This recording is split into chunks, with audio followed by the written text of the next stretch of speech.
कि मोदी जी जान ले कि मुस्लिम दबे हुए नहीं हैं, मुस्लिम जागे हुए हैं, उन्हें दबा। में आपका स्वागत है। मैं हूं आपके साथ मुनव्वर आलम। डिग्निटी कॉन्फ्रेंस जो कि कैंपस फ्रंट ऑफ इंडिया की तरफ से तालकटोरा स्टेडियम में हो रहा है, इस स्टेडियम में हम आए हुए हैं। यहाँ पर देखिए पूरी तरह से पूरा स्टेडियम कचाखच भरा हुआ है। लोग यहाँ पर आए हुए हैं, जो है पुरुष ही नहीं बल्कि महिलाएं भी आई हुई, बड़ी तादाद में महिला आई हुई है। कहा जाता है कि महिलाओं को मुस्लिम कम्युनिटी में बाहर निकलने की इजाज़त नहीं है। अगर यहाँ देखें तो ये बात बिल्कुल गलत साबित होती है, क्योंकि यहाँ पर पुरुष के बराबर महिलाएं भी आई हुई हैं। महिलाओं से जानने की कोशिश करते हैं। मैम, आप लोग आई हुई हैं डिग्निटी कॉन्फ्रेंस में, तो आपको क्या लगता है कि हिंदुस्तान में आपकी इज्जत कहाँ तक महफूज है, एक मुस्लिम होने के नाते भी और एक महिला होने के? आई थिंक मुस्लिम होने के नाते मुस्लिम जो एक सेफ्टी है औरतों की, वो उनके घर तक ही सीमित है। सरकार फालतू के काम करवा लो, उनसे हिंसा करवा लो, लेकिन वुमेन्स के लिए शायद कुछ भी कर रहे हो, मेरे को नहीं लगता कुछ कर रहे होंगे। हाँ, अरविंद केजरीवाल है, मैं उनके फेवर में बोल सकती हूँ, वो काम कर रहे हैं महिलाओं के लिए, लेकिन हमारे पीएम साहब उनके बारे में तो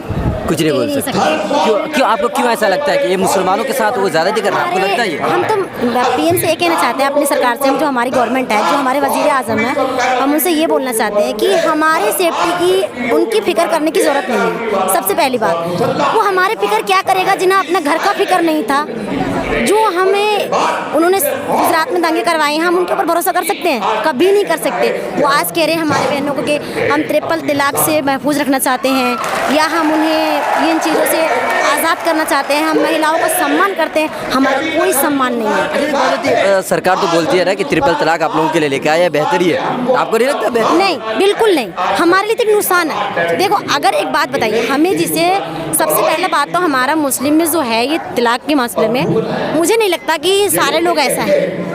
कुछ लोग गिने चुने हैं जो मतलब इस काम को करते हैं। उसके बावजूद अगर वो कहते हैं हम 3 साल के उन्हें सज़ा देंगे, ठीक है ना, मैं मानती हूँ। जब हमें सज़ा दोगे तो हमें तो जो हमारा हक है वो भी छीन रहे हो, क्योंकि हमारे कुरान में तलाक का मसले का मतलब उसमें हर चीज़ हमारे बता दिया गया है। एक बात बताइए, आप लोग जो है अपने घरों से निकल कर, मैं पीएम साहब को या और जितने मिनिस्टरों को ये कहना चाहती हूँ कि 3 तलाक वाली उनको मुस्लिम वुमेन्स दिख रही हैं कि ये छोड़ी हुई औरतें, जो हिंदू ऐसी फिरती रहती है जिनके हस्बैंड को शराब पी के ऐसे मारपीट करके ऐसे छोड़ देते हैं, उनका क्या, उनको वो नहीं दिखते?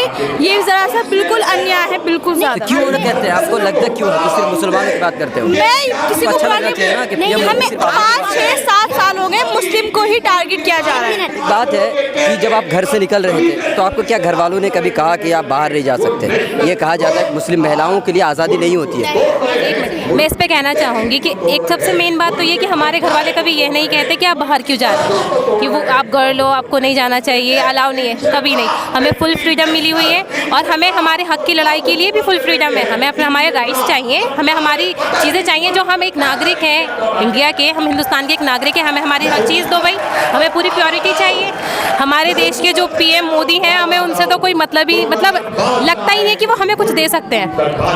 नहीं, बिल्कुल नहीं लगता। मैं सामने बोल रही हूँ कैमरे के कि मुझे नहीं लगता पीएम मोदी की हमें कुछ दे सकते हैं।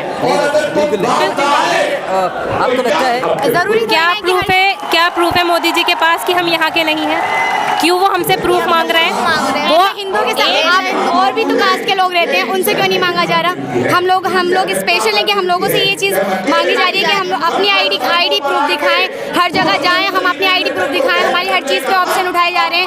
वाई हम लोग ही क्यों आ रहे हैं हर चीज़? बाद में बुर्का पहनती है आप लोग, तो क्या कभी बुर्का को लेकर के कहीं जाती हैं आप जब, तो किसी तरह का कोई प्रॉब्लम होता है? जैसे मान लीजिए कि पुलिस देखी तो आपको बुर्का पहनी हुई, आप कॉलेज जाती हैं तो कभी ऐसा होता है? जी बिल्कुल प्रॉब्लम होती है। आजकल के स्कूल्स में ऐसा है कि हमें अलाउ नहीं है, स्कूल में जाते हैं तो वहाँ अलाउ नहीं है, कॉलेजेस में अलाउ नहीं है। ये हमारे इस्लाम में है कि पर्दा हमें करना है, ज़रूर करना है, it is a compulsory. College में आप पढ़ती हैं? जी मैं स्टिल जामिया में जाती हूँ, बट मैं अदर कॉलेजेस की सिचुएशन बता रही हूँ। मेरी कज़न्स जाती हैं, उन्हें अलाउ नहीं है ये सब।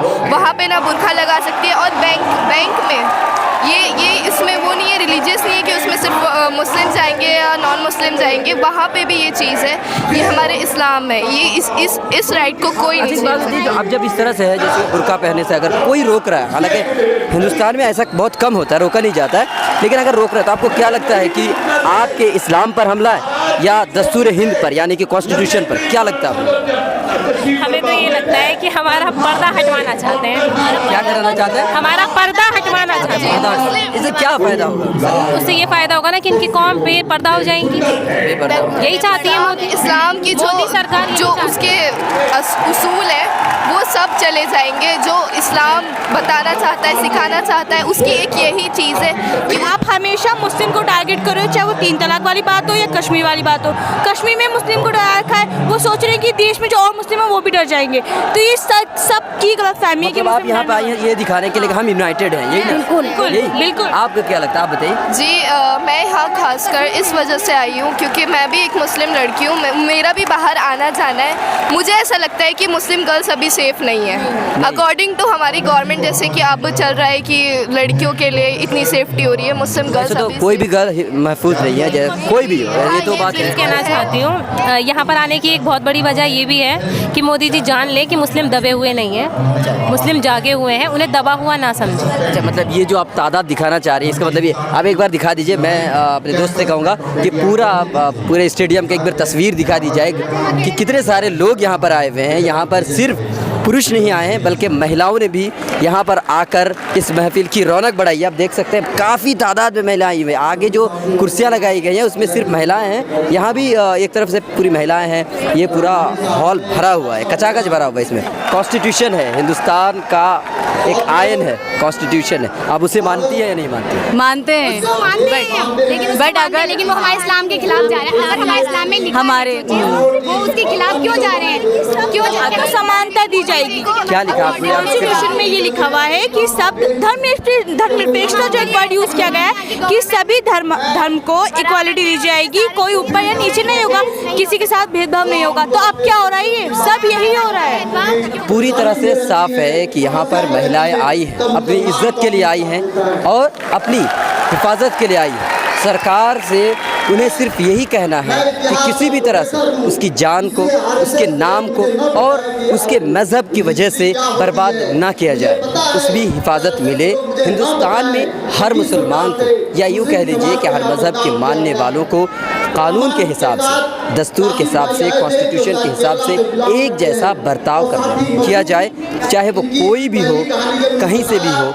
हर एक को एक जैसा सलूक किया जाए अधिकार में। मिलत टाइम्स की वीडियोस देखने के लिए यहाँ क्लिक करके सब्सक्राइब करें और हाँ, बेल आइकन जरूर दबाएं। अगर फेसबुक पर देख रहे हैं तो पेज लाइक करें। ताज़ा तरीन खबरों और मज़ामीन के लिए विजिट करें हमारी वेबसाइट www.millettimes.com। हमारी ये वेबसाइट उर्दू, हिंदी, इंग्लिश तीनों लैंग्वेज में मौजूद है।